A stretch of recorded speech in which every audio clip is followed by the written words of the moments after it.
Magandang araw sa ating lahat mga idol at masayang pagbabalik sa ating munting channel. Panibagong araw, panibagong hanap buhay naman tayo at panibagong pamana.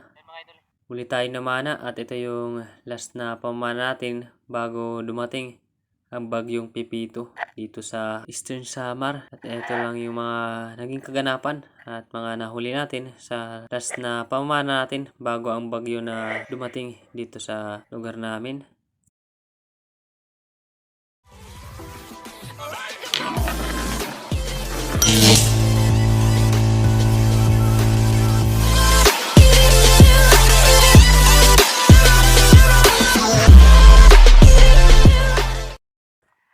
Good morning mga idol.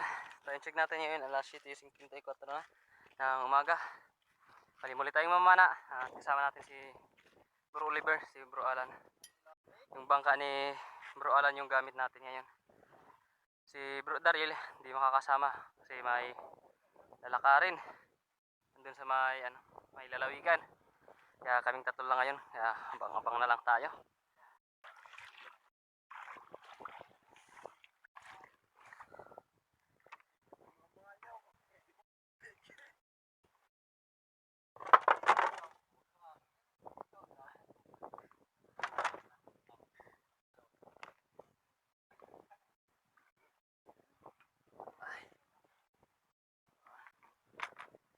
Yan, nilagay na natin yung gamit natin. Live. Usot.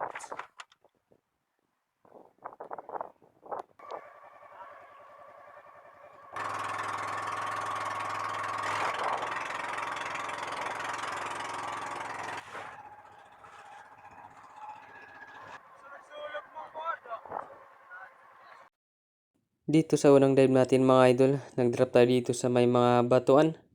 May nakita kasi tayo na isang grupo ng mga indangan. Kaya pakababa natin, hinintay lang natin yung pagkakataon na makuha natin yung saktong distansya na mapalapit natin itong mga indangan.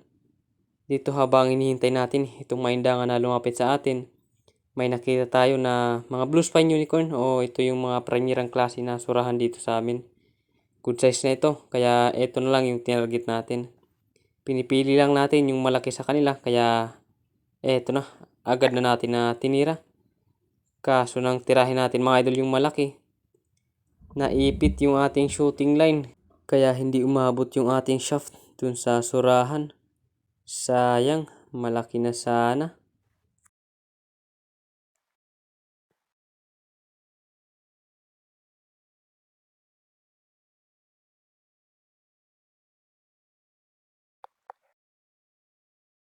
Sa dive natin ito mga idol, binilikan natin itong spot na pinanaan natin ng unicorn na naipit yung ating dynema.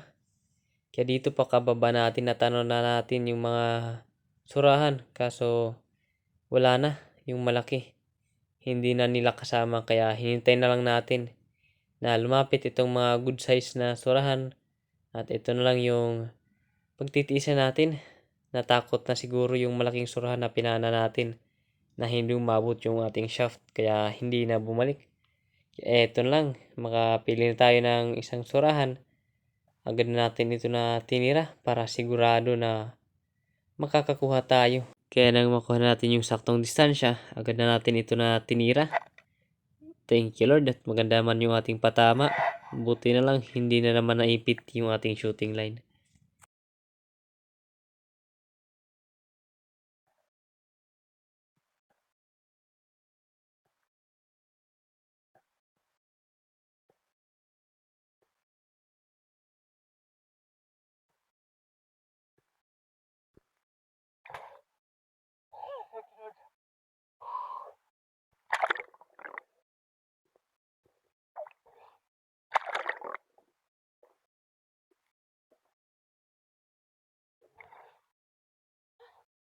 Surahan.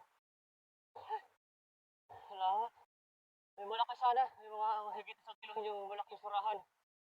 Kaso ayaw lumapit, kaya sa yung hangin natin, ito na lang yung ating tinira. Sa isa rin mga idol.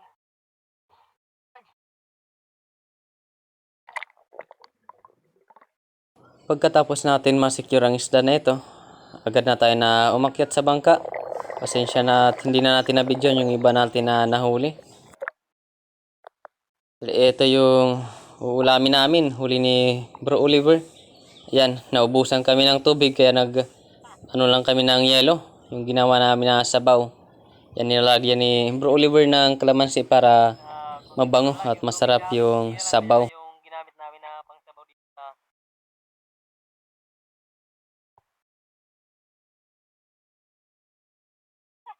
ganito talaga mga idol pag wala na talaga, para-paraan na lang dito sa laot para makaraos.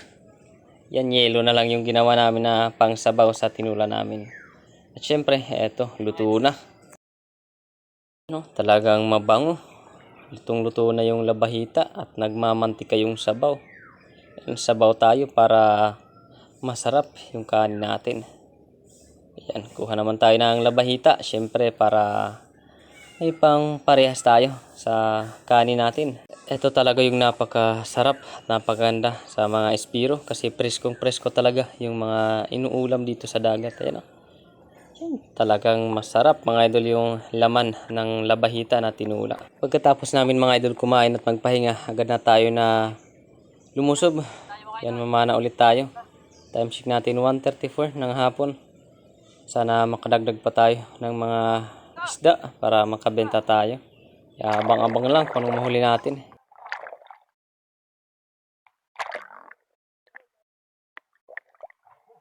Pakababa natin mga idol sa bangka, agad na natin na niready yung ating spare gun. Agad natin ito na nire-reload para kung sakali man na may makita tayong isda na pwede natin mapana, agad natin na matitira kasi naka-ready na yung ating spare gun.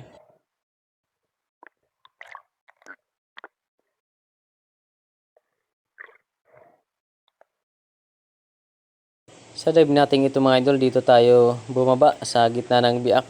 Dito tayo mag-aabang at maghihintay ng magkakataon na makikita tayo ng isda at makapana.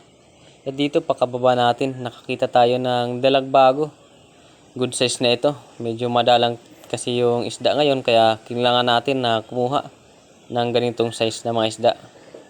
Kaya nang ma-close natin yung distansya, agad na natin ito na tinira. Thank you Lord. Maganda yung patama natin. Hindi pa naman ito kalakihan pero ayos na ito. At sumabit pa yung ating shaft sa bato. Kaya kailangan na mag-resurface muna tayo para kumuha ng hangin at babalikan lang natin kagad itong isda nating napana.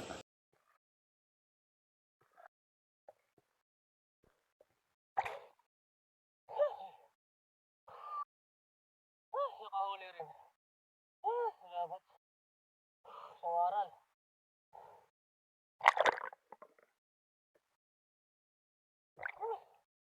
Grabe ito sa bato.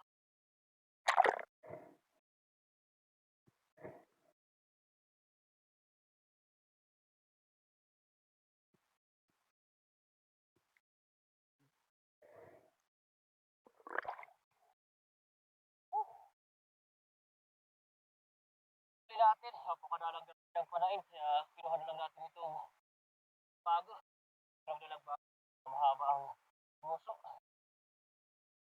Dalawang huli natin. Sa dive natin ito mga idol, nag-drop tayo dito sa gilid ng bahura. Ito yung spot na madalas natin mahulihan ng malalaking indangan at mga blue spine unicorn. Pakababa natin, agad nating nakita itong indangan. Kaya eto na ang tinarget natin. Medyo maamo itong indangan. Kaya eto na agad ang tinarget natin para hindi na tayo malito kung sakali man na may lalapit pa na ibang isda. Hinintay lang natin na maklose natin yung distansya para tirahin natin. At dito, paglapit ng indangan, agad na natin ito na tinira.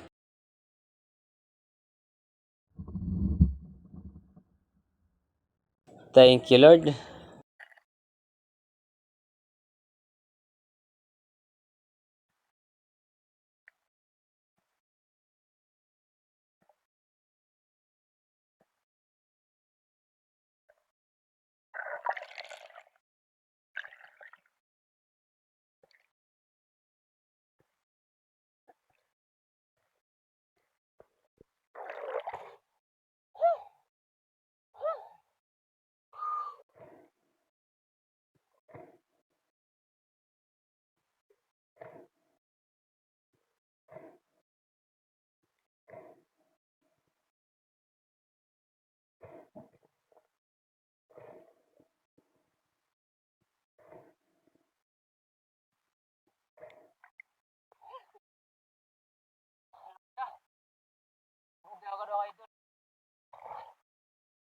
buti lang natanggal doon sa pinasok niya na ano, butas. Third, pangatlong huli natin ngayong hapon. Balik na tayo sa bangka kasi alas 3:09 na.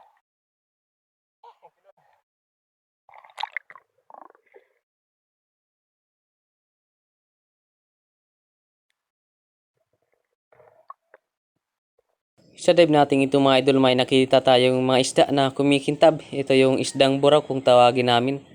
Primerang klaseng isda at masarap sa tinula. Kaya namakos natin yung distansya. Agad na natin ito na tinira. Thank you Lord. At tinamaan natin itong buraw na isda. Ayos na, napangdagdag sa huli natin.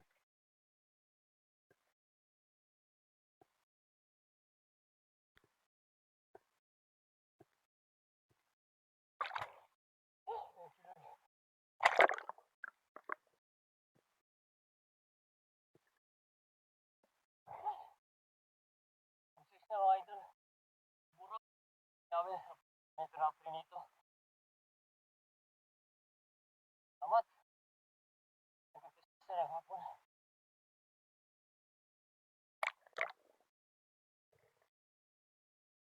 Katapos natin masecure itong buraw, agad na rin tayo na umakyat sa bangka. Hapon na rin at napakadalang talaga ng panain. Siguro dahil sa bagyo, nagtago yung mga isda. Kaya siguro madalang yung mga isda na panain.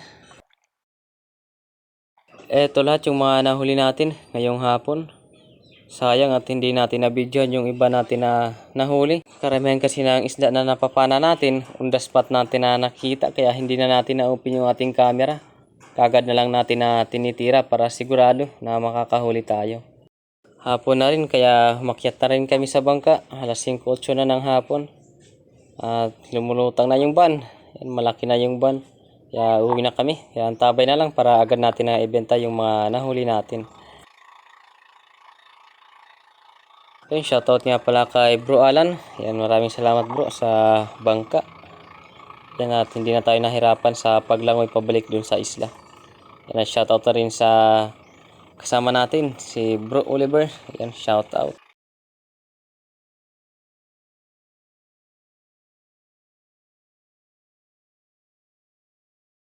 Pagdating natin mga idol sa isla, ito yung binili ni Kuya Pudin. 2 buraw at isang snapper. Ayan, mabot ng 3/4. Ayos na rin. Ayan, shoutout nga pala kay Kuya Pudin. Si Kuya Pudin yung operator ng bangka na pamasaheros dito sa Divinuevo Island. Ito rin mga idol, yung mga unicorn fish natin. Yan, may bumili rin. Yan yung 3 piraso natin na surahan na bayarungon at isang primerang klase na surahan. Yan, kulang ng isang guhit para mag 1 kilo. Ayos na. Baliantabi lang tayo para ipakita natin kung ilan yung kinita natin sa lahat ng naibenta natin na isda. Bali ito na lahat mga idol yung kinita natin sa lahat ng isda natin na naibenta. Yan, sa kabuuan may kinita tayo na 525. Ayos na, malaking tulong na mga idol para sa pang-araw-araw natin na pangailangan. Ayos na rin sa dalawang pamana natin. Yan, may kinita tayo na 525. Malaking blessing na yan mga idol para pang-araw-araw natin na pangailangan. Bali, antabi lang tayo mga idol sa susunod na upload natin na video. Pasensya na kayo kung medyo bitin yung adventure natin ngayon.